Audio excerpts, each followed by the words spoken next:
여러분 안녕하십니까? 반갑습니다. 제 소리 다 들리길 바랍니다. 제가 음악이 사실 나오기 전부터 얘기를 했는데요. 그 부분 좀 죄송하다는 말씀 드립니다. 잠깐 헷갈렸었는데요. 이제 오늘 준비한 오늘 패널 분들을 소개해 드리게 돼서 기쁘게 생각합니다. 제가 먼저 연사님들을 소개해 드리겠습니다. 연사님들이 각자 시작하시기 전에 소개를 해드리겠는데요. 그러면 첫 번째 연사님은 권순만 박사님이시고요. 현재 한국보건산업진흥원장님이십니다. 저희가 이 중간에 각각이 먼저 발표를 하시고요. 그런 다음에 각각의 중요한 주제를 저희가 미리 드렸습니다. 오늘 회의에 혁신을 통해서 경제 도약을 하는 데 있어서 혁신이 어떠한 역할을 할 것인가라는 그러한 부분의 주제를 드렸기 때문에 5명의 연사분들이 각각 10분씩 발표를 하시게 될 거고요. 그런 다음에 여러분 모두가 토론에 참여를 하게 될 것입니다. 5분 발표가 다 끝나고 나서 토론을 할 것이고요. 그 발표가 이어지는 동안 여러분들이 한국에 있는 저한테도 그렇고요. 한국에 있는 그 관계자들에게 질문을 보내주시면 저희가 질문을 모아서 가급적 다 답변 드릴 수 있도록 하겠습니다. 제가 적극적으로 질문도 많이 해주시고요. 적극 참여해 주시기를 부탁드립니다. 제가 그래서 권 박사님한테는 구체적으로 이런 질문을 드리고 싶습니다. 지금 보건산업에 종사하고 계시기 때문에 특히 코로나 대응에 대한 공공정책이 어떤 면모를 가지고 있는지 그 특징에 대해서 얘기를 해주시고, 그리고 그런 공공정책을 통해서 코로나라는 유행병에 대응하는 데 있어서 혁신은 어떠한 역할을 했고 앞으로 변화 상황에 있어서 특히 공공정책이나 거버넌스에 있어서 어떠한 교훈점을 시사점이 있는지에 관해서 얘기를 해주시면 좋겠습니다. 이 혁신이 나중에 우리 미래에 비슷한 어려움이 처했을 때 어떤 교훈을 가져갈 수 있는지 설명해 주시면 좋겠습니다. 감사합니다. 먼저 발표 자료 제가 준비해서요. 공유부터 하도록 하겠습니다. 화면이 다 잘 보이십니까? 네, 다시 한번 감사드립니다. 오늘 이 회의에 초청해 주셔서 감사드립니다. 저는 지금 이전에는 정부 사실 한국보건산업진흥원장으로 일을 하고 있고요. 그리고 서울대 보건대학장으로 이전에 일했었습니다. 저는 그래서 정책적인 혁신에 관해서 기술적인 혁신에 관해서 잠깐 이 말씀을 드릴 거고요. 물론 코로나에 관해서 한국에서 코로나 대응에 있어서 공공정책의 면에 관해서 말씀을 드리겠습니다. 먼저 그 준비 태세부터 보겠습니다. 준비 상태는 굉장히 중요합니다. 특히 유행병 대응에 있어서 매우 중요한데요. 다행스럽게도 한국은 정책적 교훈이 있었습니다. 이전에 실패를 통해서 얻은 교훈이 있습니다. 메르스가 6, 7년 전에 발생을 했었고 그때 정책적인 실패를 통해서 경험을 했고요. 교훈을 얻었고요. 그래서 유행병에 대한 대응 체제를 설정을 했습니다. 예를 들어서 미국의 질병통제예방센터와 같은 그러한 국가센터를 저희가 마련을 했고요. 올해에는 이 기관이 더 작년부터 확대가 되었죠. 이를 통해서 대규모로 선별 진료와 접촉자 추적 그리고 치료 역량이 확보가 되어 있었습니다. 여기에서 중요한 것은 전국 그리고 지역 정부 차원에서 유행병을 대응을 하고 또 사회적인 재난을 관리하는 데 많은 조율이 이루어졌다는 것입니다. 지금 이 유행병은 보건의 문제뿐만이 아니라 보다 더 큰 사회적인 조율이 필요한 문제였습니다. 그래서 사회적인 재난으로도 볼 수 있기 때문에 이러한 정부 간의 협력이 매우 중요했는데 그런 점이 잘 이루어졌습니다. 또 한국의 중앙정부의 기술적인 리더십과 효과적으로 이러한 정책들을 지역 정부가 실행하는 것이 잘 조화롭게 이루어졌습니다. 중앙정부에서 아무리 좋은 그 정책들을 제시한다 하더라도 실제로 이것을 이행하는 지방정부에서 따라주지 않으면 효과가 별로 없는 것이거든요. 근데 이 점이 잘 이루어졌습니다. 이러한 형태의 유행병에 대해서 준비태세만 잘 갖춘다고 하더라도 충분치는 않습니다. 왜냐하면 불확실성이 너무나 크기 때문이고 그래서 우리가 필요한 것은 유연성입니다. 그러니까 민첩한 학습이 필요하고요. 죄송합니다. 그리고 증거를 통해서 학습을 해야 되고 성공과 실패 사례를 통해서 빠르게 학습을 해야 됩니다. 이 지역에서 벌어지는 상황을 보면서 빠르게 이 진행되는 것들을 보고 교훈을 가져올 수 있어야 되는데요. 맨 처음에 이 확진자들은 모두 입원을 했습니다. 그러다가 확진자가 폭증을 하면서 더 이상 입원을 시킬 수가 없는 상황이 되었습니다. 그래서 처음으로 저희가 의료 시스템에서 최초로 도입한 것이 바로 생활치료센터라는 개념이었습니다. 그래서 환자들이 특히 이 코로나 확진상 환자 중에서 중증 환자만 입원을 하고요. 경증 환자나 무증 증상이 없는 경우에는 생활치료센터에서 2주간 입소를 해서 치료를 받게 됩니다. 그리고 또 원격 치료도 진행을 했고요. 이러한 것들은 병원이 아니라 어떻게 보면 중기적으로 치료나 어떠한 증상이 별로 심각하지 않은 환자들에 대해서 돌봄 센터와 같은 그런 역할을 하는 것이었습니다. 그래서 서비스 시스템과 서비스 산업적인 그런 혁신이 많이 여기에 도입이 됐고요. 그리고 환자 분류나 환자 퇴원 기준도 개정을 했습니다. 어떠한 증상을 보이는 환자가 입원을 하고 언제까지 치료를 받아야 되고 언제쯤 되면 또 어떤 증상을 보이면 퇴원이 가능한가, 이러한 기준에 대해서 개정이 있었습니다. 입원, 퇴원에 대한 이러한 기준을 통해서 이것도 굉장히 우리가 성공적으로 대처하는 데 있어서 중요한 요소였습니다. 혁신 부분에 있어서 기술 혁신이라는 것은 아시는 것처럼 ICT 기반의 시스템이 중요한 역할을 했습니다. 한국이 코로나 대응하는 데 있어서 ICT 기반의 시스템이 굉장히 중요했습니다. 물론 100% 다 ICT만 있었던 것은 아닙니다. 드라이브 스루 테스팅 같은 경우도 아주 ICT 기반은 아니어도 혁신적이었고요. 그리고 또 잠재적으로 이 테스트를 받는 과정 중에 감염이 되는 것을 줄이기 위해서 선별진료 대기 시간을 줄이거나 위치 정보를 제공했고요. 사실 드라이브 스루도 테스트 받는 중에 감염되는 것을 줄이기 위한 것이었죠. 물론 그리고 또 저희가 여러 기술을 이용한 접촉자 추적을 했는데요. 이러한 부분들은 사실 사회적인 논쟁이 될 수도 있는 부분입니다만 한국에서는 이것이 허용이 됐었습니다. 그리고 질병통제법을 개정을 하는 것을 통해서 법적인 토대를 마련을 했고요. 이러한 유행병과 같은 상황에서는 접촉자 추적을 위해서 개인정보를 접근해 볼 수 있도록 했습니다. 그래서 여러 다른 나라마다 문화도 다르고 법적 틀도 다르기 때문에 맥락상 서로 다르게 적용이 돼야 될 것 같습니다. 선별검사를 하는 데 있어서 선별검사 진료소의 위치나 대기 시간까지도 확인해 볼 수 있었습니다. 예를 들어서 내가 이 A라는 선별진료소를 가게 되면 몇 시간 기다려야 되는지, 장소는 어디인지 이런 정보들이 제공이 되었고 사람들마다 그래서 굉장히 유용하게 사용을 했습니다. 그래서 사람들도 적절하게 분산이 될 수가 있었고 사람들이 시간이나 장소 관리도 효율적으로 할 수 있었습니다. 또 이 검사의 품질이나 안전성도 굉장히 안정했습니다. 최근에 제가 독일과 덴마크를 출장을 갔었는데요. 제가 그러면서 깜짝 놀랐던 것이 이 검사의 효율성이나 속도가 나라마다 얼마나 다른지를 보면서 깜짝 놀랐었습니다. 그리고 다양한 형태의 테스트도 가용했고요. 한국에서는 QR코드나 뭐 백신 같은 것들도 적극적으로 활용이 됐습니다. 유행병 중에 온라인 상거래, 배달 등등이 크게 늘어났고요. 원격 의료 서비스도 크게 늘어났습니다. 원격 의료 서비스는 아직까지는 합법적인 아니지만 유행병 중에는 일시적으로 법적으로 허용이 됐습니다. 그래서 제가 바라는 것은 이러한 원격 의료가 코로나로 인해서 원격 진료가 좀 그 역할이 확대가 되는 계기가 되기를 개인적으로 바랍니다.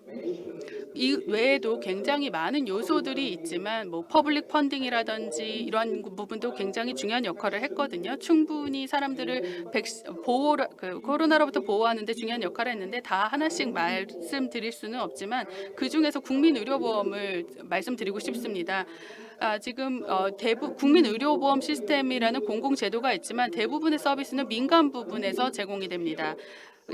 그래서 다시 말하면 자금 지원은 공공 부분에서 일어나지만 서비스를 실제로 제공하고 사람들이 받게 되는 것은 민간 부분이라는 것입니다. 그리고 코로나로 인해서 그 응급실과 집중 케어인 ICU들에 대한 수요가 굉장히 늘어났는데 민간 부분에서 헬스케어 딜리버리 시스템 매우 우세했지만 코로나 환자를 위한 침상이라든지 또 ICU 활용에 있어서는 좀 어려움이 있었습니다. 그래서 보건부가 있고 또 재정부가 있고 여러 부처가 서로 관장을 하고 있는데 이 각 부처마다 중앙 또 지역 정부와의 조율도 필요하기 때문에 민간 부분의 협력도 그렇고 여러 부분에 있어서의 협력이 필요합니다. 다시 말하면 여러 다양한 이해관계자 간의 소통이 원활하게 이루어져야지만 자발적으로 사람들이 신뢰를 갖고 참여를 할 수 있게 되는데 그 부분도 같이 개선이 돼야 됩니다. 또 다섯 번째는 거버넌스입니다. 또 취약계층이라든지 이 취약계층을 코로나로부터 보호하는 것이 한국뿐 아니라 많은 국가에서 굉장히 큰 과제로 대두가 됐습니다. 뭐 빈곤층뿐만 아니라 이주 노동자 등 불법 이민자 등까지도 다 포함해서 코로나 치료를 한다거나 하는 부분들이 굉장히 어려웠었죠.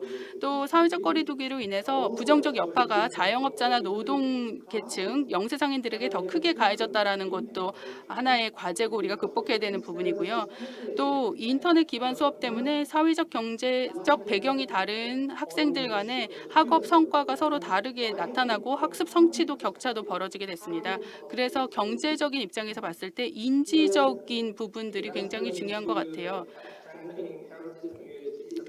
국민의료보험과 의료 시스템의 강화에 투자하는 것이 유행병 대응과 준비태세의 가장 근본적인 솔루션입니다. 그리고 회복력이 있는 의료 시스템, 사회 시스템, 그리고 서로 밀접하게 연결이 되도록 경제와 보건 부분을 연결하는 것들도 매우 중요하다는 것을 배웠고요. 또 취약계층을 타겟팅해서 보호하는 것 역시도 매우 중요한 부분이었습니다. 또 중소득층을 보게 되면 치료와 감염병 예방을 하는 부분들을 개인들이 비용을 내게 했는데 그것은 옳지 않다고 생각합니다. 치료뿐만 아니라 공공 서비스 부분적으로 접근을 했을 때 이런 부분들은 당연히 국가적인 차원에서 접근권을 보장한다는 차원에서 커버를 해야 되고요. 또 더 많은 금융 자원을 의료 분야에 할당을 해야 됩니다. 그러니까 유행병 중에서 더 해야 할 일이 많은 부분에 더 할당을 해야 되는 거죠. 그래서 정부 예산에서의 유연성과 책임성을 계산을 해야 되고요. 코로나를 통해서 우리가 많은 기회들을 보았습니다. 새로운 혁신이 일어날 수 있는 것들을 보였죠.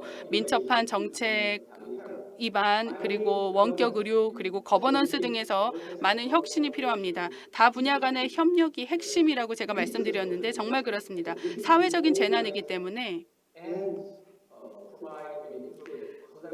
협력적이고 집합적인 모든 분야가 다 같이 협력적으로 노력을 해야지만 가능하기 때문입니다. 이상입니다. 네, 권 박사님 대단히 감사합니다. 정말 훌륭하게 전반적으로 지금 혁신이 하고 있는 역할에 대해서 짚어주셨고요. 그리고 또한 이 혁신과 그리고 기술만으로는 그리고 또 정책만이 솔루션이 아니다라고 이렇게 말씀하신 점에 대해서 굉장히 영감을 받았습니다. 서로 이제 소통을 하고 신뢰를 하는 것이 가장 중요하다라고 말씀하셨고요. 그리고 또 포용성이라는 부분에 대해서도 말씀을 강조해 주셨고요. 네, 그래서 이제 몇 가지 이제 거버넌스 이슈에 대해서 다시 한번 또 데이터 규제에 대해서도 한번 저희가 종합적으로 토론하는 시간을 갖도록 하겠는데요. 자, 이제는 보다 더 이제 혁신이라는 문제에 대해서 보다 더 포괄적인 접근 방법에 대해서 이제 청해 듣는 시간을 갖도록 하겠습니다. 바로 이제 세계은행 동아시아 태평양 부수석 경제학자이시죠. 앤드류 메스님을 모시도록 할 텐데요. 앤드류님께서는 경제학자로서 지금 현재 세계은행이 혁신이 시급한 이 동아시아에서 어떠한 일이 또한 연구 관련돼서 연구를 진행하셨는데요. 사실 이제 동아시아 같은 경우 성장이 굉장히 성공적으로 구현되고 또한 수년 동안 굉장히 많은 경제적인 성과를 구현한 지역입니다. 그래서 이 혁신과 관련해서 이렇게 발표를 해주실 텐데요. 왜 이 지역이 전체 국가별로 어떠한 그 차별적인 혁신을 구현을 했는지, 그리고 또한 코로나가 혁신을 촉발하는 계기가 되었는지 여부를 한번 청해 듣도록 하겠습니다. 대단히 감사합니다, 마틴님. 오늘 이렇게 제가 화면을 먼저 공유하면서 기쁘게 발표를 진행하도록 하겠습니다. 네, 잘 보이시나요? 네, 안녕하십니까, 여러분. 오늘 이렇게 오게 되어서 매우 기쁘게 생각합니다. 오늘 제가 발표드릴 내용은 동아시아 발전을 위한 혁신의 시급성, 특히나 포스트 코로나 회복 시대에서라는 제목으로 말씀을 드릴 텐데요. 사실 혁신을 적극 활용을 해서 미래의 성장을 지원하고, 그리고 또 동아시아의 그런 특히나 이제 태평양 동아시아 지역의 발전에 지원을 한다라고 하는 대목은 굉장히 영감이 있는 것입니다. 중소득 국가는 이 지역에서 사실 저와 그리고 또 동료분께서 올해 초에 관련된 혁신 리포트를 발행했는데요. 이것은 최근에 그 코로나와 관련된 현상과 굉장히 밀접한 관계가 있다라고 말씀을 드릴 수 있겠습니다. 아시다시피 많은 이 지역의 국가들이요, 굉장히 경제적인 부분에서 성과를 냈습니다. 보면은 노동 집약적인 경제에서 이제 팬데믹 전에 성장을 증가했었고, 그리고 지난 4기 동안에 굉장히 많은 빈곤을 감축시켰습니다. 성장성은 그러나 글로벌 위기 동안에 감소가 되었죠. 그리고 또한 글로벌 개혁에서 불확실성이 고조되고 있습니다. 빠르게 기술적인 변화가 도래하고 있고요. 그리고 기후 변화 역시 국가 간의 취약성을 더욱더 증대하고 있습니다. 뿐만 아니라 코로나19 팬데믹은 사실 우리 모두가 여기서 토론하는 주제인데요. 그래서 보다 더 이제 회복력 있는 방법으로 회복이 될 필요성이 있는데, 그렇기 때문에 더 많은 혁신이 필요합니다.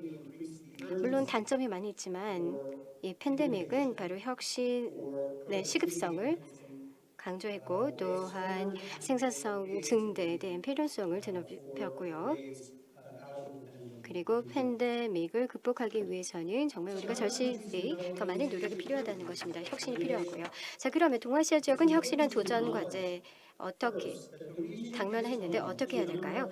네, 우선 굉장히 많은 국가들이 디지털 영역에서 성공을 구가했습니다. 자체적으로 기업들, 그리고 또 이 지역에서 이 기업들이 대표적인 성공 사례로 꼽히고 있고요. 그런데 혁신이라는 부분에서 이 지역은 정말 앞서고 있지만 여전히 혁신 도전 과제에 직면해 있다는 것입니다. 중소득 국가가 많이 있음에도 불구하고요. 그중에서 이 기술적인 프론티어를 더욱더 추진하고 해야 된다는 것이죠. 네, 우리가 이 발명의 주요 지표를 보시면은 연구개발 지출이라든지 아니면 국내 특허 관련돼서 보면 대부분의 중소득 국가들은요, 이 한세 점으로 표시가 됩니다. 그래서 이제 GDP 대비 연구개발 지출 비율을 보시면 거의 동아시아 국가는 굉장히 저하되는 것을 볼 수 있고요.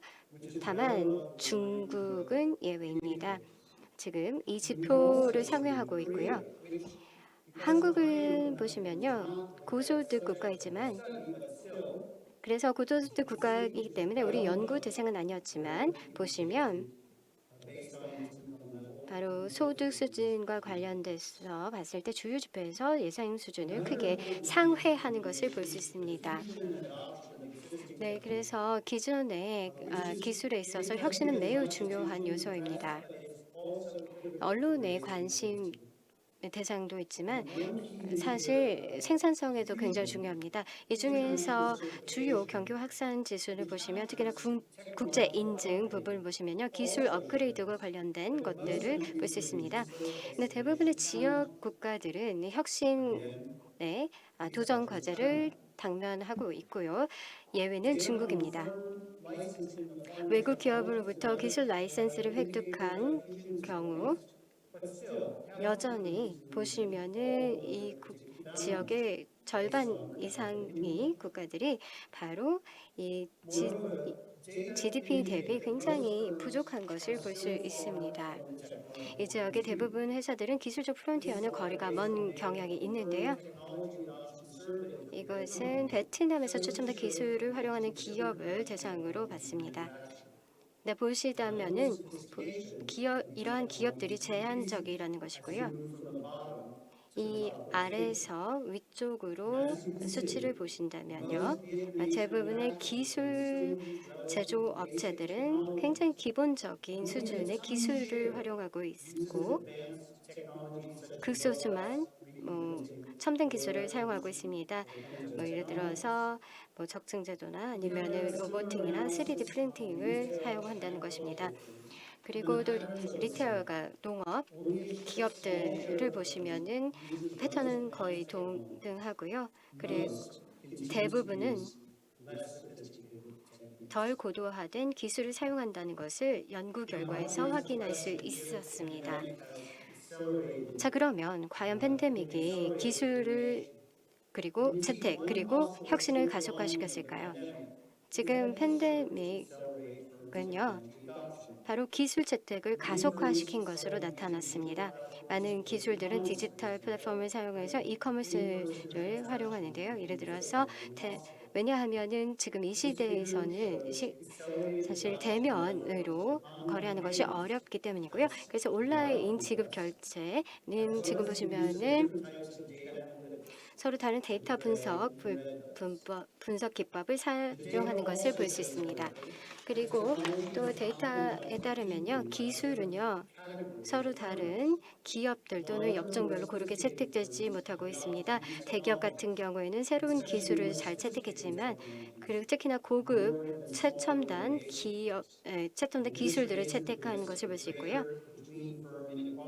여기에는 중소대기업 간의 이 포스트 코로나 이후에 큰 격차를 유발할 수 있게 된다는 것입니다. 그러면 무엇이 혁신의 발목을 잡을까요? 사실 성장 전망에 있어서 혁신은 굉장히 중요한데 말이죠. 무엇을 우리가 봐야 될까요? 한 연구에서는요, 특히 우리 연구에서는요, 몇 가지 기업 혁신의 발목을 잡는 요인들을 확인할 수 있었습니다. 예를 들어서 베트남 기술 채택 연구와 관련해서 약 75%의 기업들이 규모에는 관계없이 정보가 결여되어 있고요. 그리고 또한 신기술 ROI에 대한 불확실성이 있었는데 이것이 바로 혁신의 발목을 잡고 있습니다. 연구 대상인 기업들의 50%가 바로 혁신적인 활동을 굉장히 꺼려하고 있다. 그리고 또한 낮은 혁신 역량을 보유하고 있다는 것을 볼 수 있었습니다. 그리고 혁신적 프로젝트에 대한 재정 지원 옵션이 제한적인 것을 볼 수 있었습니다. 그리고 몇 가지 이제 기능 역량을 기업 간의 역량을 봤을 때요. 보시면은 그 격차의 요소들을 보면요. 이 불충분한 관리의 질이 큰 격차를 유발하는 것을 볼 수 있었습니다. 이 지역에 비록 탑 퍼포머라도 이 관리 역량은 글로벌 프론티어 기업들보다 낮은 것을 볼 수 있었습니다. 그리고 또 보시다시피요. 자, 오른쪽에 있는 그래프를 보시면 이 적절한 기술을 갖춘 근로자 고용이 더욱더 어려운 것을 볼 수 있었습니다. 이 말레이시아 데이터를 보시면 대부분의 기업들이 바로 적절한 기술을 갖춘 그리고 또한 넌테크니컬한 기술을 갖춘 근로자 고용이 어려운 것을 볼 수 있었습니다.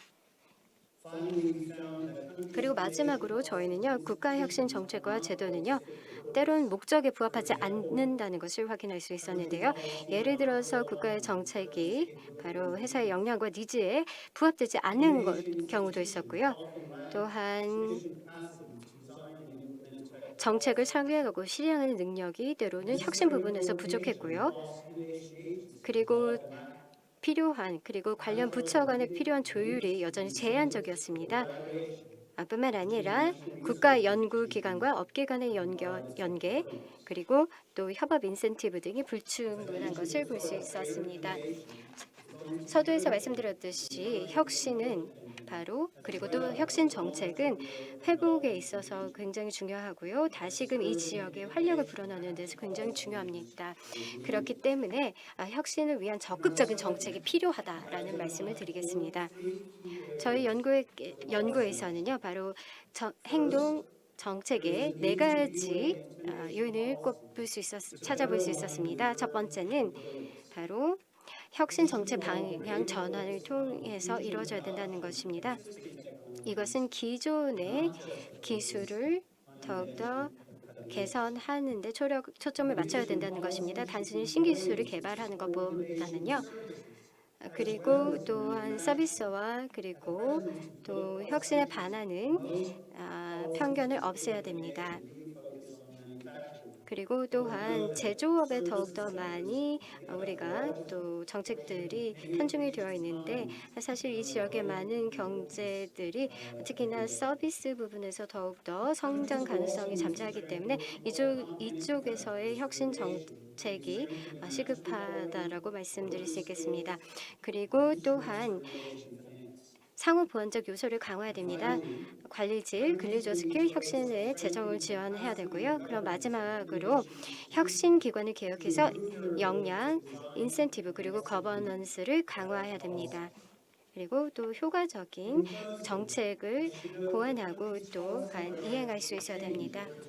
시간의 변함에 따라서 사실 역량이 바뀌고 또 혁신 역량이 바뀌기 때문에 굉장히 이 성공 방향도 바뀌고 있는데요. 한국 같은 경우에는 정기적으로 혁신 정책을 개선해서 역량과 그리고 또한 도전 과제를 고려해서 혁신을 해나가고 있습니다. 이 코로나 시대에서 대응을 하는 이 시기에서도 우리가 볼 수 있었고요. 경청 감사드립니다.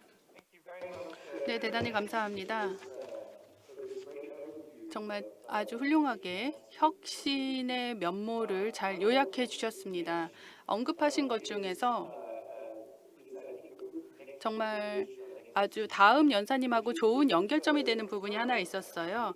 사실상 회사들이 여러 관리 기법들을 개발을 하고 있고 환경이 바뀌기 때문에 이에 대해서 적응을 하기 위한 새로운 기법들인데 정부도 그렇게 하고 있고 또 회사 기업들도 계속 변하는 환경에서 생존하기 위해서 이렇게 새로운 기법들을 개발할 필요가 있죠.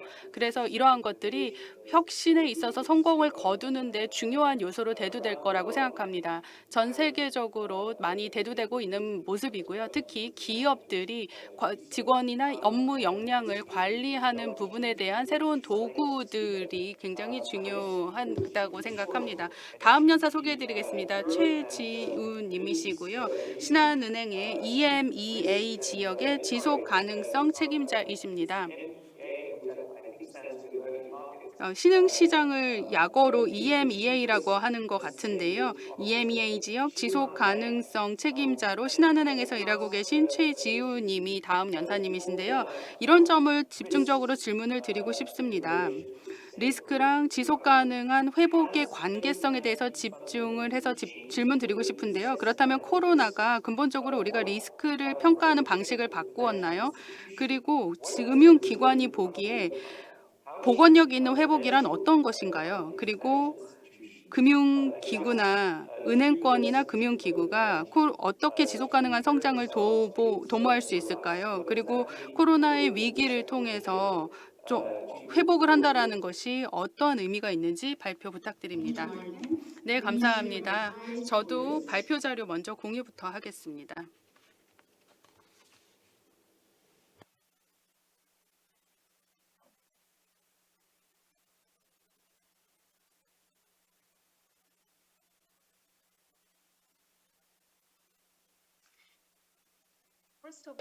먼저 코로나는 많은 것들을 다시금 생각하게 했습니다. 리스크 관리 황금 규칙이 있는데요. 거기에서 가장 중요한 것은 피터 드러커가 얘기한 것처럼 측정이 가능한 것만 관리할 수가 있다라고 저도 생각합니다. 우리가 이 유행병을 제대로 관리하려면 사실 이걸 코로나를 측정부터 가능을 해야 되는데 그 부분이 다 제대로 되지 않았죠. 사람들 학교에 가거나 일을 하거나 의료 시스템, 경제 등등 모든 부분에 있어서 코로나의 영향을 측정할 수 있어야 되는데 그러지는 못했죠. 그래서 이렇게 예측하거나 예측하지 못한 일어났을 때 여러 가지 시나리오를 두고 분석을 해야 됩니다. 여러 가지 비즈니스 케이스의 범위 내에서 여러 시나리오를 두고 대비를 해야 되고요. 각 시나리오별로 비상 계획을 마련해야 됩니다. 지금 그런 부분에 있어서 코로나는 전례 없는 위기였고요. 분석을 할 만한 그리고 지식을 가져올 만한 선제적인 사례도 없었습니다. 또 지금은 크리스마스를 앞두고 있는데 오미크론이 또 등장했잖아요. 예측하지 못하는 상황으로 이 코로나는 전개되고 있습니다. 지금 현재에도요. 제가 하나 고백할 게 있는데요.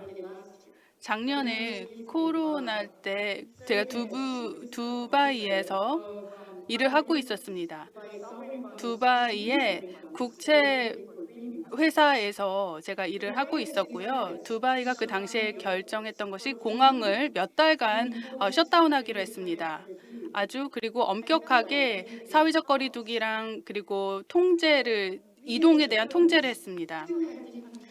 그래도 우리가 계속해서 여러 자본들에 대해서 관리를 해야 되고 우리의 자산의 포트폴리오를 관리를 해야 됐습니다. 다시 말하면 우리가 계속 성과를 내기 위해서 일을 해야 되죠. 다행히 저희가 기술 회사에 투자를 했는데 그 효과가 있었습니다. 그렇지만 이것이 하나의 가장 아주 큰 경각심을 주는 그런 경고였습니다. 코로나를 통해서 얼만큼 빠르게 이 재난이 우리 경제에도 영향을 끼치는지를 볼 수 있게 되었습니다. 두바이 때에서는 여러 가지로 많은 노력을 했고 이 그린펀드를 통한 우리의 자산 포트폴리오는 한 녹색 그린 펀드는 사실 그린이라는 것도 굉장히 다양한 색깔이 있지만 일반적으로 생각하는 그 그린으로 접근을 했을 때 다행히 그래도 팬데믹의 가장 최악의 상황은 피해갈 수 있었고 그리고 코로나를 통해서 우리가 얼만큼 상호 의존적인지를 알 수 있었습니다. 그래서 취약한 연결고리가 가장 먼저 영향을 받게 되고 그리고 사회에서도 가장 취약한 그 연결고리점이었던 몇 가지 은행들이 또 큰 충격을 받았었던 것이죠. 그렇게 되면서 이 코로나로 인해서 저희가 목표도 다시 재조정을 했습니다. 저희가 그래서 민간 부분과 에너지에서 빠르게 엑시트 정책을 실시했고 동시에 그 다른 새로운 대상을 찾았습니다. 국영 기업에서 중소기업 등으로 저희의 관심을 바꾸었습니다. 저희가 그때 작년에 시작했던 이니셔티브 중에 하나가 샴이었습니다. 샴은 찬란하게 빛나는 태양이라는 아랍어고요. 말 그대로 가구에서 일어나는 혁신에 투자를 했습니다. 공급과 수요 측면 모두에서 접근한 것입니다. 공급 면에서 보게 되면 우리는 사실 사람들의 일반 가정에 태양열판을 지붕에 설치할 수 있도록 했습니다. 이를 통해서 에너지 소비의 효율성을 개선하게 했습니다. 이 부분은 적극적으로 여러 환경에 맞춰서 설계한 것이 각 가정에 이제 설치가 되었고요.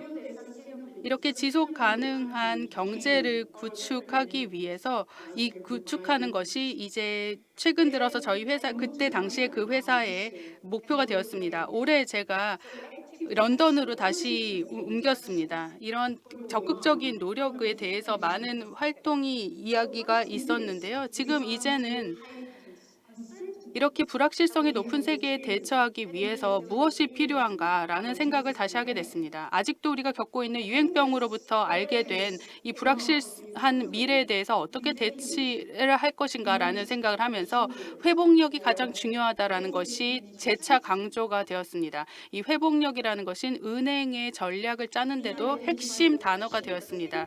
그래서 저희가 계속해서 회복력이라는 것을 강조하면서 저희 회사의 그 전략을 짰습니다. 회사의 회복력을 위해서 금융 회복력, 운영적 회복력, 그리고 조직적인 회복력, 기술적 회복력, 평판의 회복력, 그리고 비즈니스 모델의 회복력이 다 필요했습니다.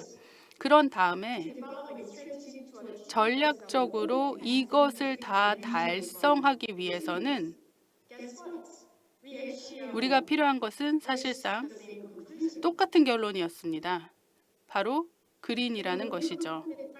코로나를 겪고 또 기후 위기를 앞두고 기후 위기를 보면서 우리는 운영과 그리고 자산 포트폴리오도 친환경적으로 만들어야겠다라는 생각을 하게 되었습니다. 그린 에셋과 콜 에셋은 굉장히 다른 의미가 있습니다. 또 규제도 바뀌어야 되고요. 우리 규제적으로 같은 방향으로 가고 있습니다. 그래서 저희한테는 이제는 투자 포트폴리오는 금융적인 회복력뿐만 아니라 지속 가능성에 관한 회복력도 강조가 되었습니다. 그래서 친환경을 다시 강조하면서 새로운 슬로건을 올해 제시했는데요. 바로 그것은 올바른 일을 하자라는 것입니다. 이러한 새로운 모토 하에서 저희는 많은 이해관계자들을 모아서 이러한 목적에 관해서 설명을 했고요. 이러한 것들을 통해서 회사 구조적인 회복력과 기술적인 회복력을 강조하기 위한 노력을 했습니다. 자산의 포트폴리오를 친환경적으로 바꾼다란다고 해서 반드시 그린 프로젝트나 그린 기술에만 투자한다라는 것이 아닙니다. 오히려 이것은 배출이 집중적으로 많았던 산업에서 넷제로를 달성하기 위한 노력을 하는 기업에 투자를 하는 것도 그린 포트폴리오에 포함이 됩니다. 회복력이 굉장히 높은 기업이 되어야 되기 때문에 우리도 은행으로서 이 친환경적이고 포용적인 목적을 달성하기로 했는데 이것이 바로 금융이 회복력 있고 지속 가능한 회복을 위해서 해야 될 일이었습니다. 제가 좀 데이터를 좀 보여드리려고 하는데요. 2020년도에 유행병이 대두되면서 전 세계적인 GDP가 3.1% 축소가 되었습니다. 전례 없는 경험이었죠. 거의 100년 동안도 한 번도 이러한 성적을 기록한 적이 없습니다. 다음 장을 보면요. 지금 보신 거는 스위스리 보험회사에서 제시한 것으로 기후 위기로 인한 경제적 파급 효과였습니다. 세계 온도가 2도씨 올라가게 되면 전 세계 GDP는 11% 이상 하락하게 됩니다. 이 2도씨 이상 온도가 상승하지 않겠다라고 하는 것은 정말 반드시 이루어야 되는 목표인 거죠. 여러 나라들이 이산화탄소 배출 저감을 위해서 그리고 배출을 없애겠다라는 약속을 하고 있지만 이것을 하더라도 세계 기온이 2도씨 이상으로 상승하지 않을지 아직 모르는 상황입니다. 이것만으로도 아직 사실 충분한 좋은 시나리오나 좋은 상황이 만들어지는 것은 아닙니다. 그래서 이 두 가지 데이터를 보면서 저는 여러분들이 그 중요한 것을 이해하셨으면 좋겠어요. 코로나가 끼치는 영향 그리고 기후 위기가 끼치는 영향을 보면 2020년에부터 굉장히 오랫동안 기후 변화로 인해서 전 세계 경제가 큰 충격을 받게 된다는 걸 알 수 있습니다. 그러다가 다시 금융의 역할로 이제 돌아와 보겠습니다. 공공금융의 역할은 유행병 중에는 분명했습니다. 바로 즉각적인 구제를 제공을 해서 보건 부분이나 일반 가구들이 계속해서 경제를 유지하고 생활을 할 수 있도록 뒷받침하는 것이었지만 민간 부분의 금융의 역할은 조금 다릅니다. 장기적으로 봤을 때는 지속 가능한 회복이 이루어질 수 있도록 해야 되고 민간 부분에서는 이러한 전환을 가속화하는 데 역할을 할 수가 있습니다. 우리는 직접적으로 포트폴리오를 바꿈으로써 이러한 전환을 가속할 수가 있습니다. 즉, 탄소 고배출 산업에서 저배출 산업으로 전환을 하도록 자금을 지원을 하고 또 대기업, 중소기업, 일반 가구 등이 넷제로를 달성하는 데 그 전환을 하는 쪽으로 지원을 할 수가 있게 되는 것이고요. 또 새로운 기술이나 새로운 혁신이 자금 지원이 필요를 할 때 이러한 기후에 대해서 대처를 하는 행동을 보여줬을 때 그런 기구에 대해서 회사에 대해서 자금 지원을 하는 역할을 통해서 전환을 할 수 있겠죠. 그러면 이제 어떻게 그것을 할 것인가라는 구체적인 질문이 나올 텐데요. 금융기관은 이산화탄소 배출을 좀 더 제대로 이해하고 이것을 투자 포트폴리오 안에 포함시켜야 됩니다. 그래서 이러한 것들을 바탕으로 전환이 제대로 이루어지는지 볼 수가 있는데요. 그렇게 해서 나온 것이 PCAF입니다. 탄소 재무회계 파트너십 방법론인데요. 다시 말해서 우리가 투자하는 회사가 얼만큼의 이산화탄소를 배출하는지를 제대로 파악하고 이것을 바탕으로 금융 지원을 하는 것입니다. 그래서 매일매일의 배출 목표를 달성하는 그러한 기업들과의 그 금융적인 지원을 해주는 것이고요. 에너지 저장 기술이라든지 새로운 친환경적인 기술을 개발하는 그런 회사에 투자를 하는 것입니다.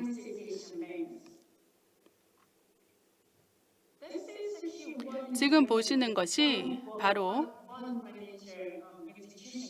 이 금융기관이 할 수 있는 역할 중에 한 가지 예시를 보여드린 건데요.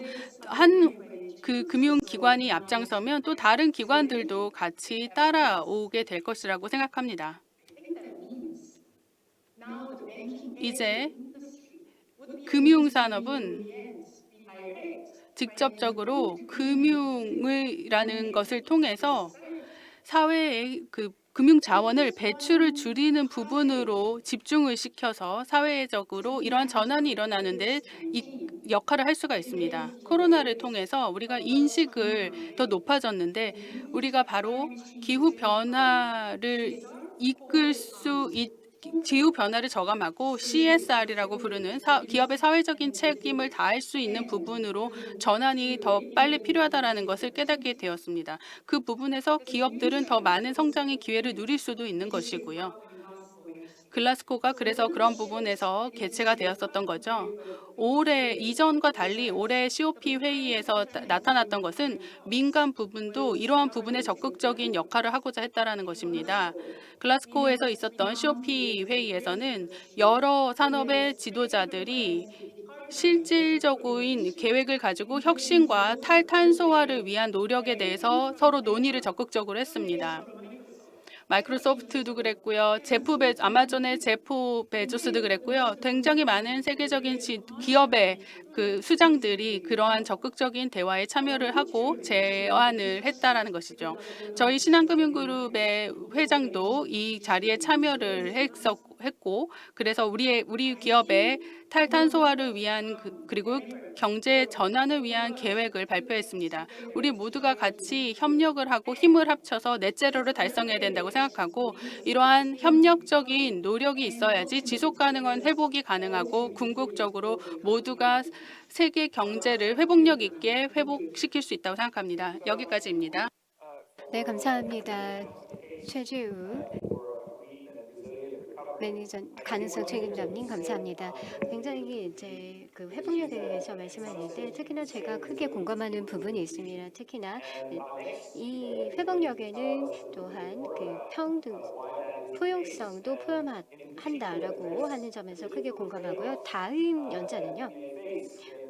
사실 보다 더 혁신 성장 경제를 우리가 추구하면서 또 생산성에는 좋지만 사실 불평등을 어, 부의 차원에서 그리고 기업 차원에서 더욱더 확대할 수 있다라는 그런 단점을 안고 있기 때문에 보다 더 포용성이 있어야 한다라고 강조를 하실 예정입니다.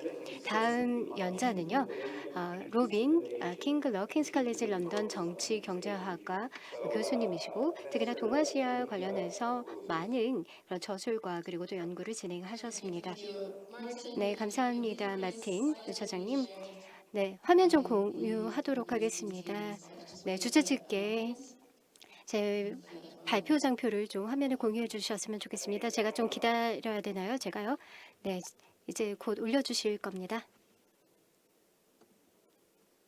네, 네.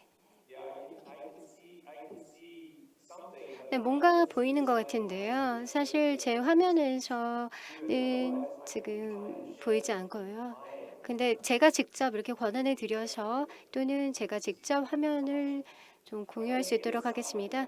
자, 먼저 시작을 하시면요. 제가 뒤에 제 화면에다가 과연 슬라이드를 한번 띄워보도록 하겠습니다. 네, 알겠습니다. 네, 안녕하십니까. 감사합니다. 마티님, 그리고 또 주책직계 감사드립니다. 오늘 이렇게 저를 초청해서 글로벌 혁신성장 포럼 첫 번째 세션에 참가하게 되었는데요. 지금 런던에서 참여하고 있습니다. 지금 저녁인데요. 한국은 오전이죠. 네, 안녕하십니까. 네, 제가 짧은 발표를 통해서 사실 제가 연구를 했던 혁신과 그리고 기업가 정신 그리고 더 나은 재건을 위한 그 정책에 대해서도 짚어보도록 하겠습니다. 가능한 한국의 그런 중심으로 말씀드리겠습니다. 특히나 동북아 지역에서 저희가 특히나 혁신과 관련돼서 많은 연구를 했는데요. 특히나 포용적인 혁신에 대한 주제를 관심 있게 제가 연구를 했기 때문입니다. 사실 마틴께서도 말씀하셨듯이 그리고 많은 연자들께서도 말씀하셨듯이 저도 이제 그 동료분들께서 말씀을 하셨던 부분 주제들을 연계를 해서 이어받아서 또 제 발표를 진행하도록 하겠습니다. 다음 슬라이드 부탁드리겠습니다. 다음 슬라이드에서는요. 주요 질문에 대해서 이제 나타나고 있습니다. 제가 이 주요 질문을 중심으로 해서 발표를 진행할 텐데요. 자, 그럼 첫 번째는 정책 입안가들이 기업가 정신과 혁신을 촉진하기 위해 무엇을 해야 하는가? 사실 많은 이런 정책 선택 대안들이 있는데 사실 이제 여기는 상당수가 포용성을 포함하지 않은 것들이 있습니다. 그래서 이제 불평등이 증대되고 있는 가운데 경제학자 일부는 새로운 디지털 기술이 더 많은 사회 양극화를 일으킬 것이라고 경고하고 있습니다. 그리고 소수만 이 부가 이제 편중될 것이라고 하는데 이런 결과가 과연 필연적인 것인지 그리고 또 세 번째는 혁신 정책이 어떻게 더 많은 포용성과 더 넓은 사회적 참여를 이끌어내고 기술적 진보로부터 더 많은 편익을 이끌어낼 수 있을지에 대해서도 발표를 진행하도록 하겠습니다. 다음 슬라이드 부탁드립니다. 네, 그래서 이제 이게 정책의 그런 선택지들인데요. 사실 혁신을 촉진하기 위한 그런 대안들입니다. 특히나 혁신과 기업가 정신에서의 국가 역할을 고려를 해서 말씀드리겠습니다. 전에 전 연자분께서 어떤 특허나 이런 부분들에 대해서 집중하기보다는 우선 혁신과 기업가 정신에서 국가의 역할을 짚어볼 텐데요. 8가지 영역이 있습니다. 재원 조달, 그리고 과세, 인센티브, 규제, 인센티브, 그리고 또한 인프라 투자 등이 되겠습니다. 예를 들어서 한국 특히나 과기부에서 5G 상용화를 하는 데 있어서 투자를 하신 부분, 이 대표적인 예가 되겠죠. 그리고 또한 클러스터 네트워크 연구기관을 통해서 국가 혁신 시스템을 구축한다.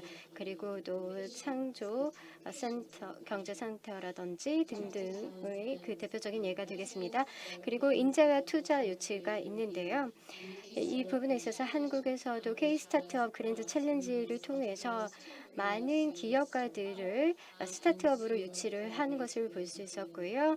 그리고 또한 재벌 기업들과 협업을 해서 자신들의 사업을 더욱더 강화할 수 있도록 하는 것들을 예로 보실 수 있습니다.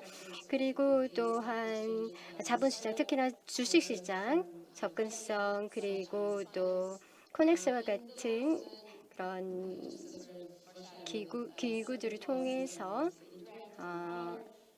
접근성을 강화하는 것들, 그리고 또한 교육, 특히나 이제 스템 교육과 그리고 과학, 기술, 공학, 수학이라는 과학, 이 스템 기술 교육들에 대해서도 또 짚어보도록하겠습니다. 네, 그래서 이런 것들을 보시면 펀딩과 그리고 또 과세 인센티브 등을 통해서 간접적인 유형의 정책들, 예를 들어서 교육 시스템이라든지 등을 생각해 볼 수도 있고요. 그리고 또한 기술적인 인프라에 대한 투자, 이런 것들도 고려해 볼 수 있습니다. 이것들이 서로 다른 시간에 또 다른 목적에 따라서 각각 다른 영역에 또는 지역 차원으로, 그리고 또 국가 혁신 시스템에서 적용이 될 수 있게 될 것입니다. 그래서 주최 측에 다음 슬라이드 좀 부탁드리겠습니다. 자, 우리가 이제 혁신을 추구해서 더 나았고, 더 강하고, 더 큰 그런 혁신을 추구하고 있는데요. 그 중에서 큰 도전 과제가 있습니다. 바로 디지털 기술의 성과에 수혜를 입은 그러한 소수의 주체들, 예를 들어서 정책 입안가들이라든지 대기업들이 될 텐데, 사실 그 편익이라고 하는 것은 사실 큰 경제적인 성장이라든지 또 이런 부분에서 부가 전반적으로는 커지만 사실 여기는 불평등이 더 확대가 될 수 있다는 것입니다. 샌프란시스코에서 한 카툰니스트가 작성한 그 카툰인데요. 그래서 사실 이제 도시는 더욱더 이제 개선이 되었지만 이 소수에게만 편익이 편중된다라는 것을 비꼰 것을 볼 수 있습니다. 그리고 또 지난번에 그 세제 관련된 법이 있었는데요. 사실 소수의 그런 대기업 오너들한테는 일반 국민들의 소득보다 100배 더 많은 경제적인 이익이 구현될 수 있는 방식으로 정책이 채택이 된 그러한 부분들을 보시고요. 그래서 이런 것들을 보면은 사실 이런 성장의 이면에는 불평등이 증대될 수 있다는 그런 단점이 있습니다. 다음은 포용적 혁신 지원 전략에 대해서 우리가 생각을 해봐야 될 것입니다. 그 전에 혁신에 의한 불평등 휴연을 알아야 되는데요. 무엇을 이제 어떠한 것들이 불평등인지, 그리고 또한 이 혁신을 통해서 어떠한 혁신으로 이룰 수 있는 편익이 무엇인지 봐야 될 것입니다. 그래서 사실 접근성이 결여될수록 더 불평등이 크게 늘어난다는 것을 볼 수 있습니다. 샌프란시스코 등등에서 연구에서도 저희가 찾아볼 수 있었고요. 보시면 산업적 포용성, 그리고 또 영토적인 그런 부분에서 봤을 때는 혁신으로부터의 생산적인 그런 편익들도 생각을 할 수 있습니다. 그리고 뿐만 아니라 기술적인 고도화를 통한 그런 불평등성, 그리고 또 산업적인 측면에서도 우리가 찾아볼 수 있죠. 그리고 ICT에는 소득이, 특히나 ICT 산업들이 더욱더 많이 편익을 받을 수 있습니다. 저기술 영역이 훨씬 더 소외되고, 그리고 큰 소득에도 격차를 볼 수 있다는 것이고, 또 라이프 스타일도 크게 저하될 수 있다는 것입니다. 그리고 컴퓨터 시스템은 같은 경우 이 영세 기업들이 활용도가 낮다라는 것도 볼 수 있습니다. 그래서 이런 것들을 봤을 때 혁신에 의한 불평등 유형은 산업적 포용성이 있고 또 영토적인 포용성이 있습니다. 다음 세 번째는 사회적인 불평등성입니다. 예를 들어서 성별이라든지 인종이라든지 사회 경제적 상태라든지 그리고 또한 성적 취향 이런 것들에 대해서 사실 이제 소외된 그룹들이 기술적인 혁신의 생산에 참여하지 못한다는 것이고요. 그리고 또한 그 성과가 높은 기업과 주류에 편입이 되지 못한다는 것들을 볼 수 있습니다. 그리고 사회 결정 요소 중에 중심인 디지털 혁신에도 역시 소요가 될 수 있기 때문에 사회적 포용성이 더욱더 필요하다는 것입니다.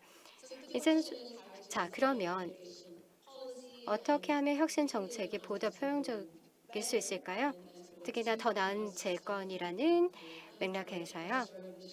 또는 4차 산업혁명이라는 문맥에서요. 그래서 우리가 이제 기회를 재분배하는 것이 아니라 사전에 잘 고르게 제공해야 된다는 것입니다. 예를 들어서 중역들이 더 많은 그런 과세 혜택을 누린다 이런 것들이 아니라 그래서 그런 것들을 방지할 수 있도록 해야 되겠죠. 그래서 우리가 정책이 혁신을 추구하도록 하는 가운데 단순히 고도화만 추진하는 것이 아니라 이것이 고르게 형평성을 더욱더 강조하고 포용성이 더욱더 증대될 수 있도록 해야 됩니다. 그러면 우선 혁신 어떻게 조직이 될까요?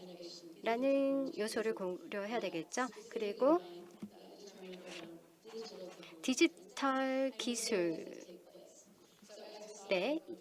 도입은 어디에서 적절히 이루어져야 될까요? 이런 것들을 생각합니다. 사실 우리가 혁신의 방향성이 중요하다는 대목이 여기서 찾아볼 수 있고요. 그리고 또한 혁신의 그런 콜라보레이티브한 측면도 생각을 해야 됩니다. 단순히 ICT만 생각하는 것을 특히나 이제 혁신이라고 할 때 ICT만 생각하는 것이 아니라 보다 더 신규 제품과 그리고 프로세스에도 적용이 돼야 되겠죠. 엔지닉에서 이제 확산에 관련돼서 연구를 했던 것을 고려하면 그렇습니다. 그리고 또 디지털에 대한 혁신에서 중요한 것은 여기서는 유일한 그 대안은 아니라는 것이고요. 여기 보시면 시민 주도의 혁신도 중요하다라는 말씀드리고 싶습니다. 여기 계신 분들 다 그렇게 공감하실 거라고 생각합니다. 코로나 시대의 이런 혁신 문맥에서 우리가 볼 듯이 그러한 그 관점과 그리고 경험들에 대해서 공감하실 거라고 생각합니다. 스스로 이제 혁신가라고 생각을 하시는 분들 그리고 또 혁신을 통한 그 더 나은 재건은 무엇인가에 대해서 많은 관심이 있을 텐데요. 사실 제가 팬데믹 이전의 가상으로 이제 베트남에서 실시된 연구가 있는데 이 부분에 대해서 연구 결과를 공유하도록 하겠습니다. 그래서 예를 들어서 많은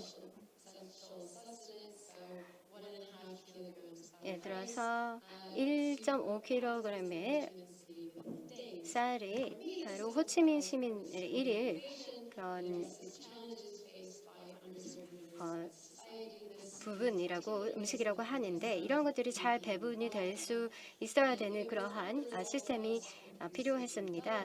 그런데 여기서 이제 혁신을 지원을 위한 그러한 부분에서 예를 들어서 탑다운식으로 하향식으로 진행된 것이 아니라 상향식으로 해서 어떻게 이러한 주민들의 삶을 제고하기 위해서 어떠한 지원책들이 필요한지를 오히려 주민들 자체적으로 주도해서 개선할 수 있었고요. 그래서 이런 상향식보다는 하향식 접근도 있다라는 것을 말씀드릴 수 있겠습니다.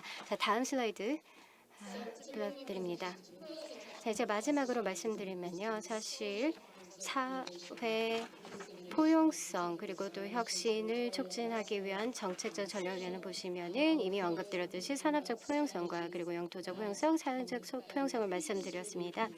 그래서 이전에 접근성을 고르게 분배를 하고 사회적 그리고 인적 그리고 또 재정적인 자본을 보다 소외된 계층에 고르게 분배할 수 있다라고 말씀드립니다. 이러한 방법에는 사실 발전된 펀딩 그리고 또한 이전에 펀딩에 대한 접근 또는 이익을 받지 못한 집단들에게 의해서 이제 폐전된 펀딩을 지원하고 그리고 또한 기업과 인적 자본을 위해서 교육을 제공해야 되고요. 그리고 사회적 자본 촉진을 위해서는 네트워킹이라든지 그리고 멘토링이라든지 그리고 혁신적인 간극을 좁히는 시스템을 구축을 해서 핵심적인 사회적인 네트워크에 접근할 수 있도록 해야 합니다.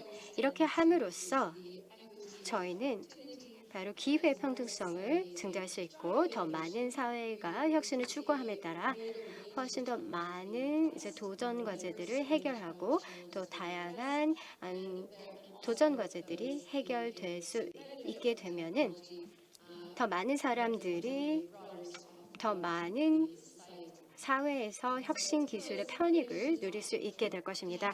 사실 혁신이라는 건 중립이 아닙니다. 방향성이 있습니다. 그래서 그 방향성은 사회 그리고 환경적인 도전 과제를 포용적인 방법으로 풀어나가야 된다라고 말씀드립니다. 감사합니다.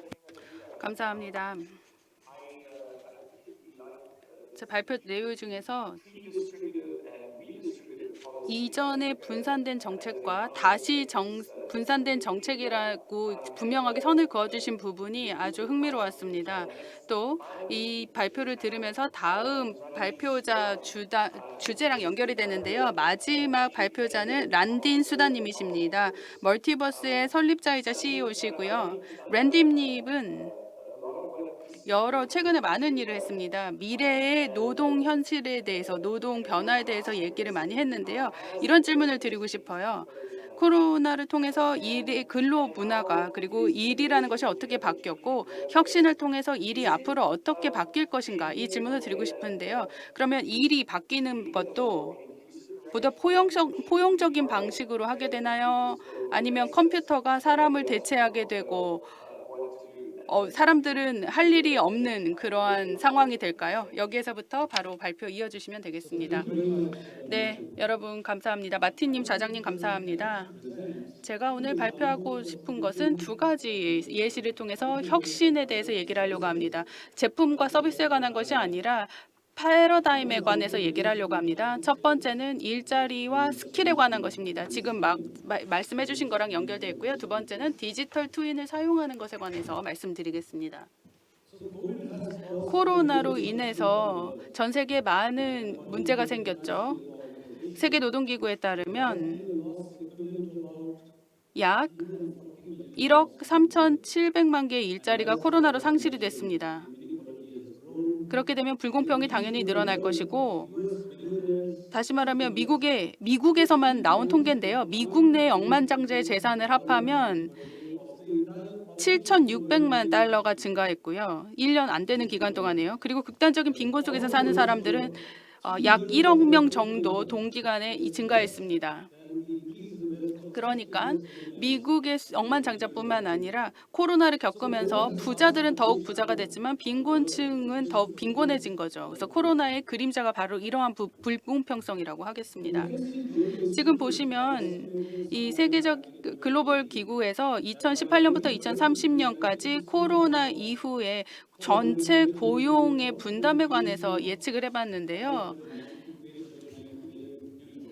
새로운 일자리가 5억 개 정도가 5억 8천억 개 정도가 만들어질 것인데 뭐 로보틱이나 AI 분야에서 제대로 보통 나오게 되고요. 자동화 등으로 인해서 고용의 불평등성도 대두될 것입니다. 이것은 코로나 때 많이 대두가 됐었죠. 수요가 높아지는 일자리도 있을 것이고 또 수요가 줄어드는 일자리가 앞으로 나타나게 될 것입니다. 헬스케어라든지 이런 부분들은 수요가 늘어나게 되겠죠. 점점 앞으로 당분간은 수요가 늘어날 부분이 의료 부분이겠습니다. 그렇다면 노동 시장이 좀 더 취약해지고 있는데요. 그 중에 특징의 하나가 스킬 수요 커브가 짧아지고 있다는 것입니다. 기술 스킬이 지금 2년 반감기가 2년밖에 되지가 않습니다. 기존의 교육 시스템과 이런 부분으로는 계속 그렇게 빠르게 기술이 발전하는 것을 따라잡지 못하고 있습니다. 지금 이 그래프에서는 기술이 어떻게 폭발적으로 성장을 해서 폭발적인 격차가 일어나고 있지만 교육기관이나 정부의 제도는 선형적으로 따라가고 있어서 그 격차가 커지고 있다는 것을 보여주고 있습니다. 피터 다이먼드스가 예전에 이러한 폭발적인 성장을 설명을 하면서 굉장히 간단하지만 호소력 있는 예시로 제시를 했습니다. 그래서 이렇게 선형적으로 따라가다 보면 절대로 따라가지 못할 것이고 우리가 시작한 지점과 30m나 탈나는 그런 결과가 나오게 될 것이고요. 30개의 폭발적인 조치를 취하게 되면 우리가 조금씩은 따라갈 수 있게 되는 거죠. 다시 말하면 순환경제 26배 정도 계속해서 우리가 이거를 빠른 속도로 따라갈 수가 있게 됩니다. 사람의 생각이나 뇌는 폭발적인 성장이나 이렇게 급작스러운 발전을 따라가지 못하게 되어 있습니다. 그렇기 때문에 규제를 만들거나 교육 시스템을 개선을 하는데 어려움을 겪는 것입니다.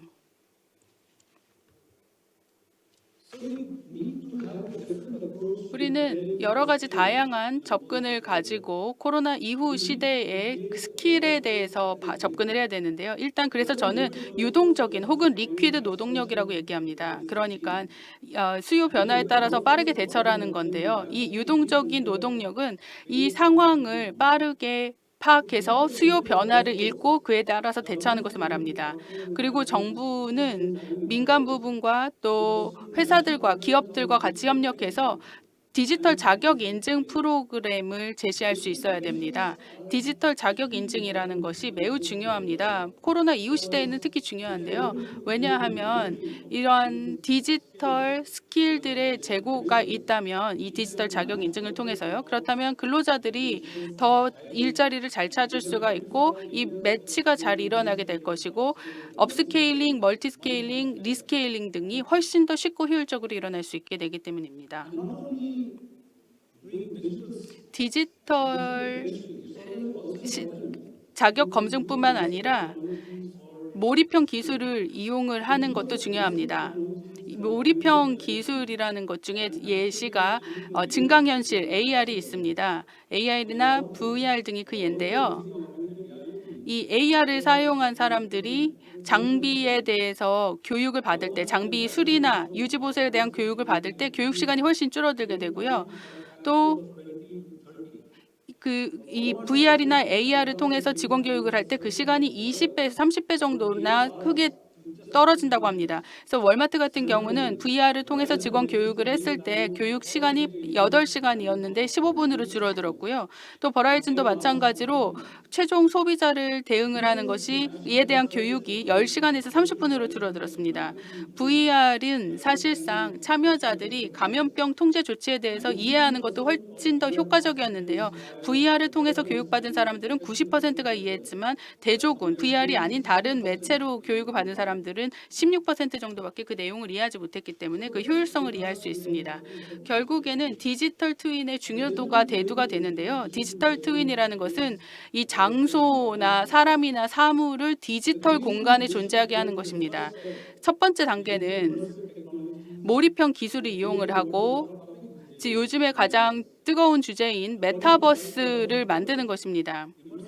이 PwC에 따르면 VR이나 AR은 잠재적으로 2030년까지 1조 5천억 달러의 경제 부양 효과를 낼 수 있다고 합니다. 미래를 이 서울을 보면은 미래를 좀 알 수 있을 것 같습니다. 서울은 최근에 발표한 내용이 있는데요. 세계 최초로 메타버스에 이제 메타버스 상의 시정부를 가지게 되는 최초의 시정부가 될 것으로 보입니다. 여기에서 여러 컨설팅 서비스나 공공 기능들도 이 메타버스 상에서 가능하게 될 것입니다.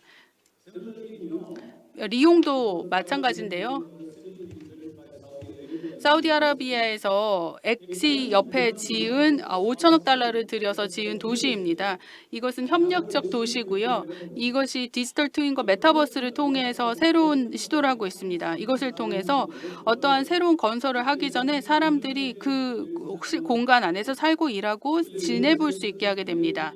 시민들이 그 안에 공간을 실제 물리적인 공간이 건설이 되기 전에 경험을 할 수 있다는 장점이 있는 것이죠. 그러니까 나중에 미래의 도시의 시민들은 반은 물리적 공간에서 반은 디지털 공간에서 살게 된다라고 할 수 있겠습니다.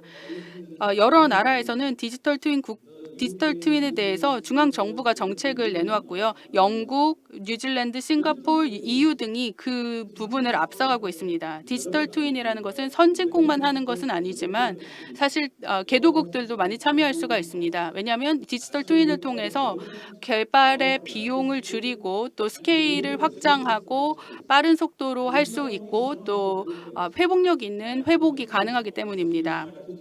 그래서 이러한 국가적인 전략이 있어야지 디지털 트윈이 제대로 이어질 수 있고요. 저는 말한 것처럼 리퀴드 워크포스, 그러니까 유연한 인력에 대해서 우리가 제대로 접근하는 것이 중요하고요. 정부나 비즈니스 그리고 산업들도 이에 대해서 제대로 준비하는 것이 중요하다라는 말씀을 드립니다.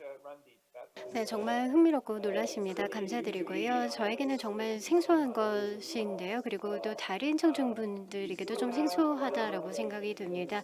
약 한 20분 동안 저희가 질의응답 시간을 갖고 그래서 이제 채팅창으로 질문을 받아보도록 하겠습니다.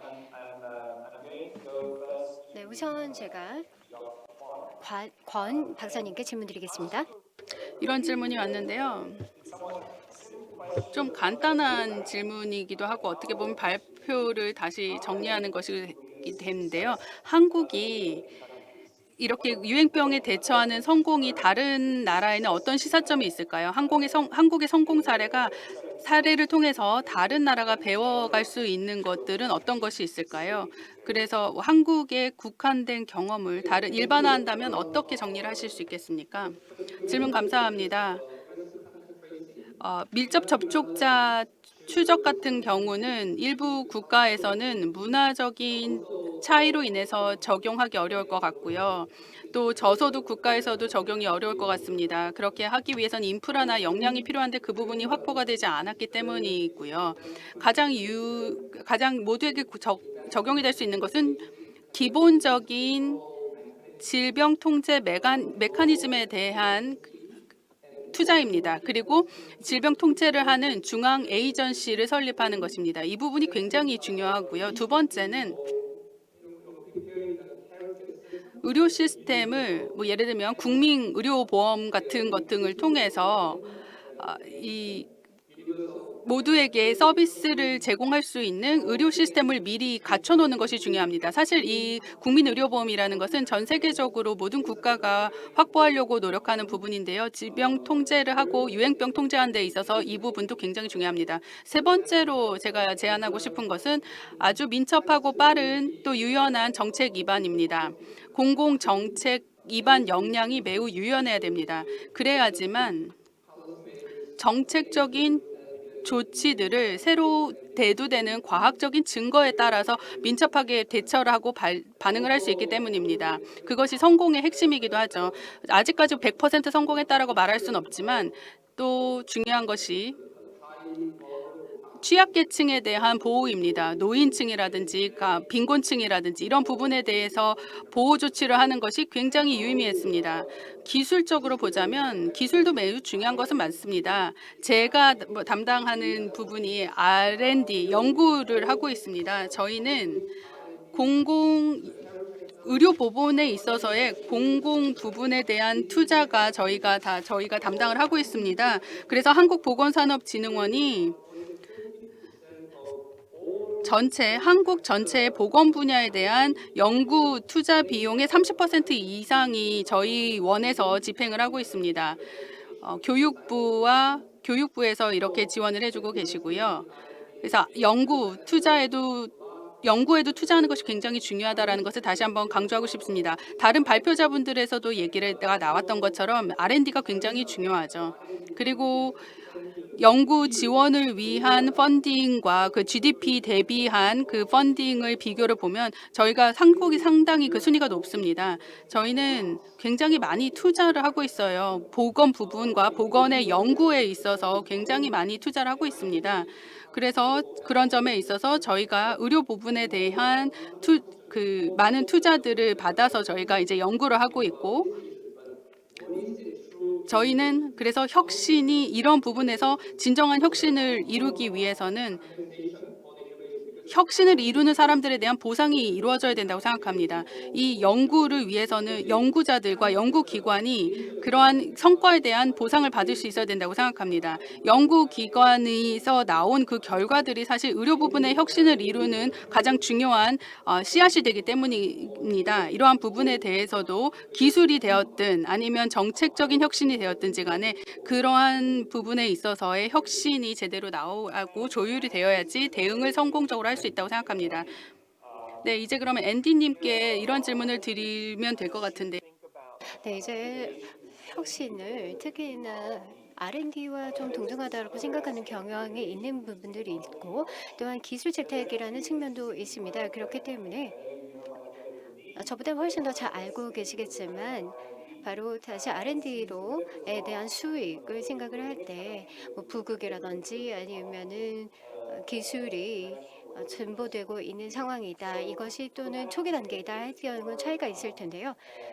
이러한 관점에서 특히나 개도국들이 한국의 성공을 좀 필적하려면 어떻게 R&D에 투자를 해야 될까요? 아니면 기술 채택에 더 주력해야 될까요? 어떻게 해야 될까요? 네, 마틴 차장님 감사드립니다. 정말 훌륭한 질문인 것 같아요.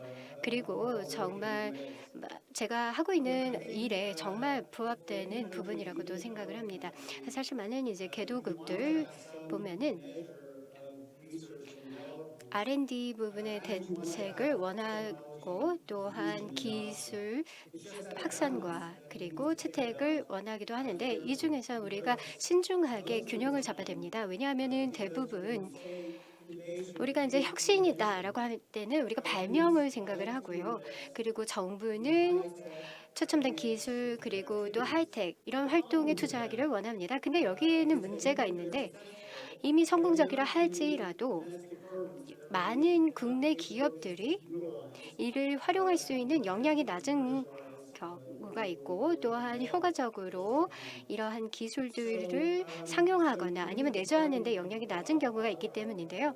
그래서 우선 많은 이제 국가들 그리고 기업들 보면은 기본적인 혁신 역량을 갖추어야 됩니다. 그 다음에는 기술 확산과 채택을 지원해야 됩니다. 사실 알고리즘 특히나 동남아 지역에서 이제 채택하고 있는 이러한 정책 그리고 또 FDI 특히나 이제 해외 기술들을 유입하는 이제 해외 직접 자본 또는 투자들을 통해서 기술적인 스케일을 확산하고 또한 밸류 스케일도 확대를 하는데 그렇지만 기술이 경제 속에 그리고 또 사회 속에 뿌리를 내리는 데는 그렇게 도움이 되지 않습니다. 그래서 확산이라든지 생산성 증대라든지는 기술이 기존 기술을 채택하는 데 지원이 됩니다. 물론 이 지역에는 많은 국가들이 여전히 뭐 기술 이전을 통해서 혜택을 받을 수 있죠. 그래서 그 GBC라든지 특히나 글로벌 가치 사슬의 편입이라든지 아니면 FDI를 유치하든지 하는 데 있어서요. 그럼에도 불구하고 해외 기업 그리고 또 국내 기업 간의 연계를 통해서 보다 더 많은 이제 기술적인 발전을 사회 속에 뿌리 내릴 수 있도록 지원을 해야 된다는 것입니다. 특히나 보시면은 중저개발국에도 이런 고도 기술을 활용하는 그런 기업들도 있고요. 그래서 사실 R&D는 분명히 이런 경제 규모에 꼭 이렇게 부합을 하지 않는다라고 말씀드릴 수 있지만 특히나 기업들이 자체적으로 R&D를 추진하는 경우도 있고 또 정부의 지원도 있는 경우도 있습니다. 그래서 이전의 질문에 좀 추가해서 말씀드리면 특히나 한국이 동아시아 개도국에 교훈을 줄 수 있는 것은 한 60년과 그리고 70년의 무상 원조를 받았죠. 한국이요. 그래서 정책적인 측면을 봤을 때 우선 혁신 역량을 먼저 구축을 한 이후에 FDI와 그리고 또 글로벌 가치 사슬을 연계하고 그리고 또 기술 전이를 이와 같은 채널을 통해서 기술 이전을 했고요. 그리고 또 R&D를 특히나 최첨단 기술적으로 더욱더 지원을 했죠.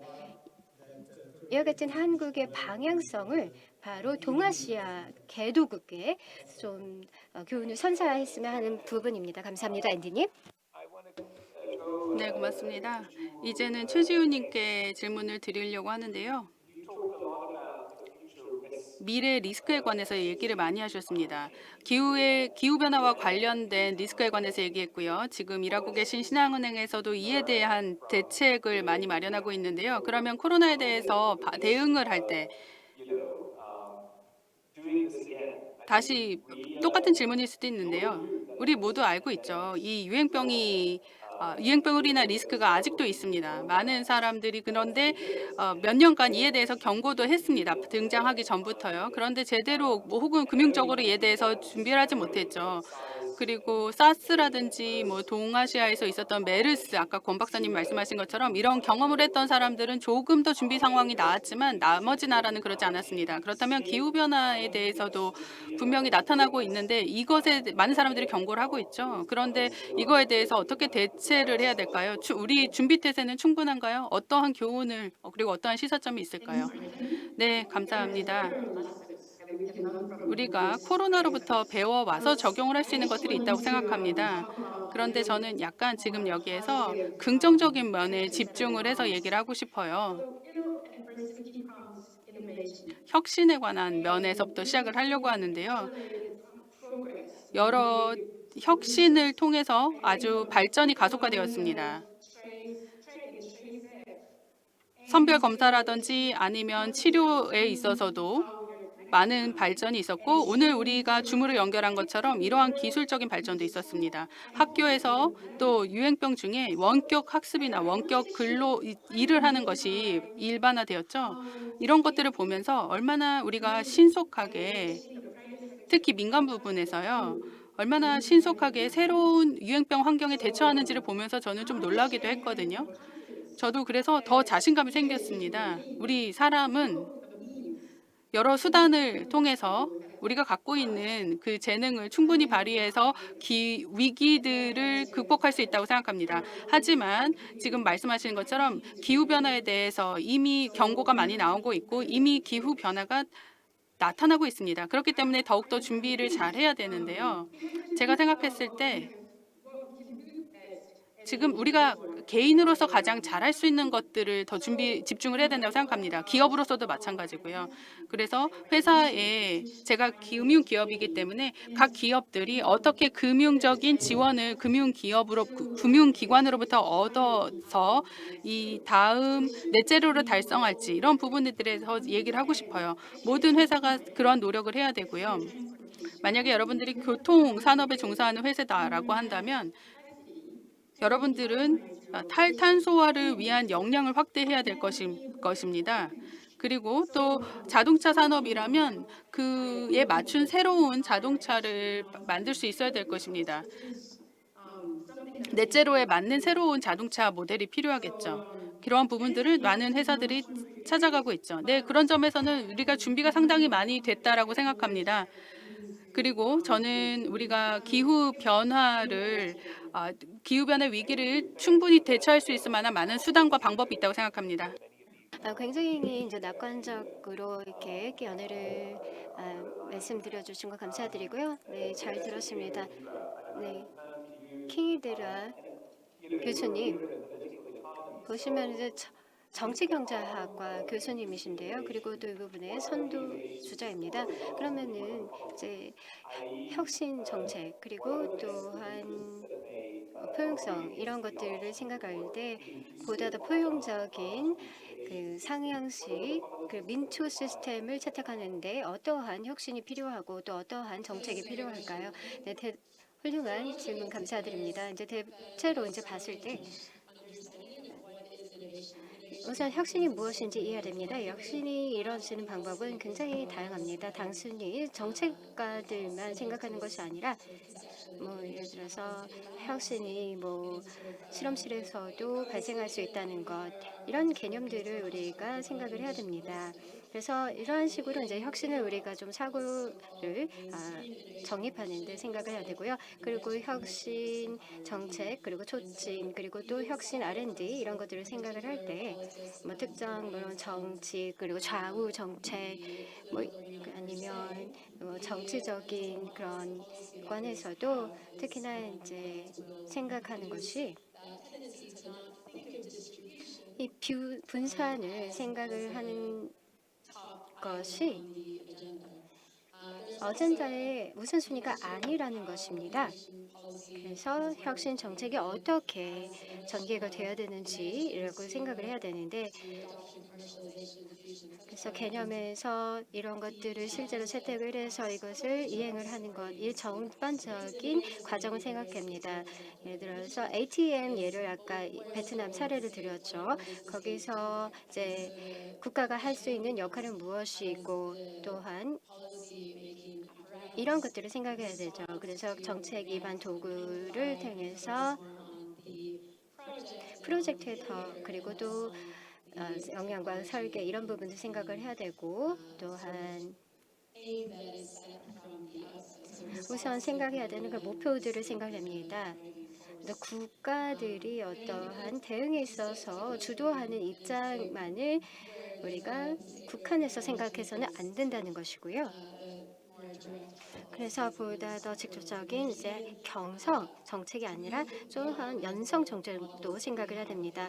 그리고 또한 혁신이 역사적으로 분배와 그리고 또 포용성을 핵심으로 두지 않았다라는 것들의 그런 과거를 생각을 해봐야 되고요. 그것을 반영을 해야 된다는 것입니다. 그리고 속보적으로 이제 국가가 이를 혁신의 문화를 바꾸는데 조력을 해야 되고요. 일본의 정부 지원, 예를 들면요, 머니타이거스 프로그램이라고도 불리는 건데 기업가들이 드래곤 테이블, 용 무늬 테이블에서 이제 피칭하는 것입니다. 이러한 사례에서 볼 수 있듯이 2001년부터 시작된 그런 활동들을 보면서 좀 참고를 해볼 수 있는데요. 그래서 누가 혁신가인지, 어떻게 혁신이 일어났는지, 그리고 국가가 어떻게 대응을 하는지, 그래서 혁신을 어떻게 추구해야 되는지 이러한 것들을 전체적으로 생각해야 된다는 겁니다. 네, 고맙습니다. 정말로 이런 부분들이 다 상호 연결이 되어 있는 것 같아요. 이제 조금 더 랜디님께 질문을 드리고 싶어요. 저희가 지금 질문이 들어온 게 있는데요. 이 기술적인 기술이 굉장히 다른 것입니까? 라고 얘기했는데요. 다시 19세기에 있었던 기술이라든지 이러한 것들 혹은 15세기로 돌아가서 등장했던 그런 기술들을 봤을 때뭐 15세기에 있었던 그리고 16세기에 있었던 그 기술적인 변화와 그 혁신들을 얘기를 하면서 이런 질문을 주셨어요. 지금이야말로 이런 기술은 늘 새로운 기술이 있었는데 지금은 좀 다른가요? 맞습니다. 굉장히 다릅니다.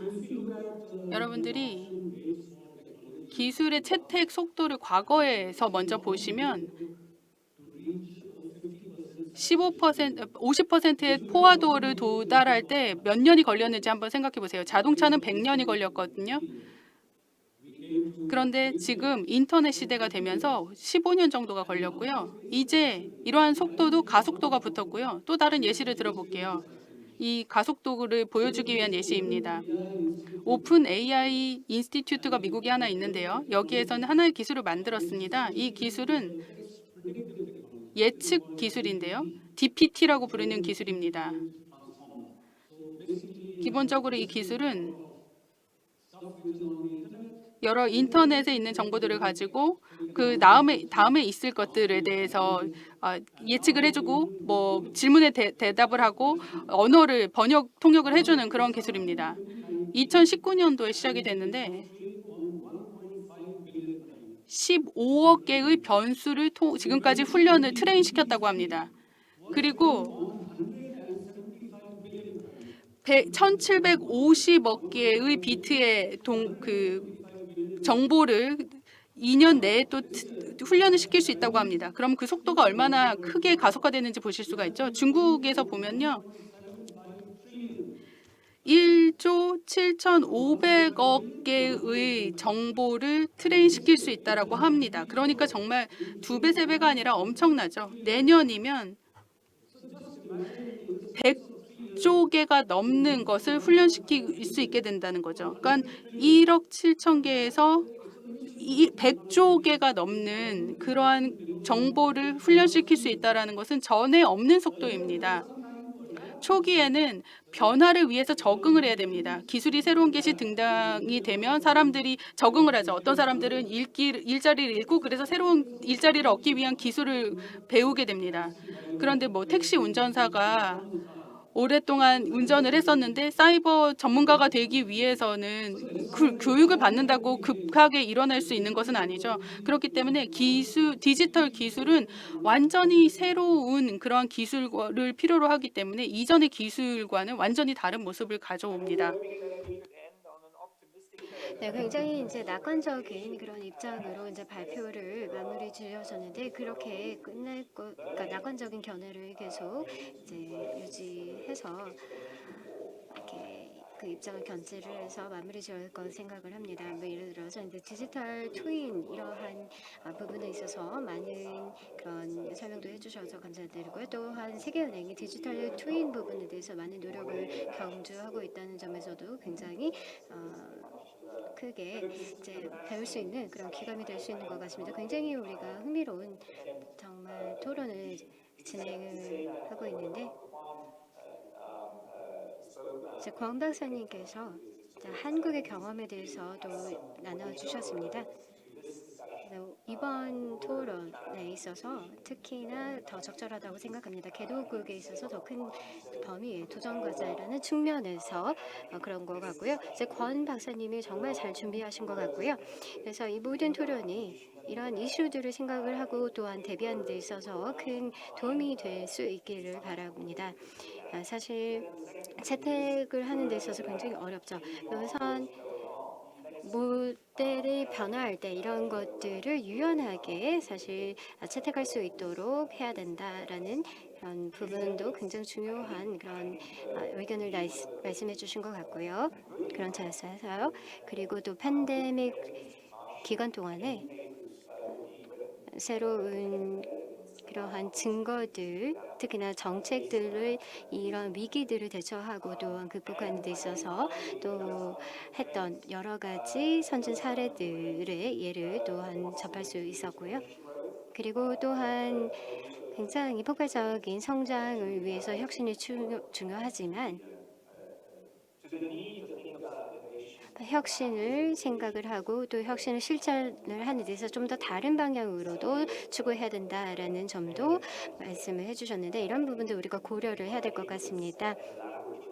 특히나 이제 혁신이라는 것은 이제 실험실에서도 일어날 수 있고 그래서 많은 이제 행위가들에 따르면 이제 사회적인 부분에서만 이제 혁신을 생각을 하는데 사회적인 차원에서는 보다 더 포용적인 그런 방식으로 혁신을 하고 또한 실험실에서 일어나는 혁신만을 생각하지 않기를 바랍니다. 이제 한 5분 정도 저희가 얘기를 잘 마무리 지는 것 같습니다. 그래서 이렇게 GIGF에서 이제 여러분 참여해 주셔서 감사드리고요. 베이징에서 마무리 말씀 드리면서 이제 마무리하도록 하겠습니다. 세션을요.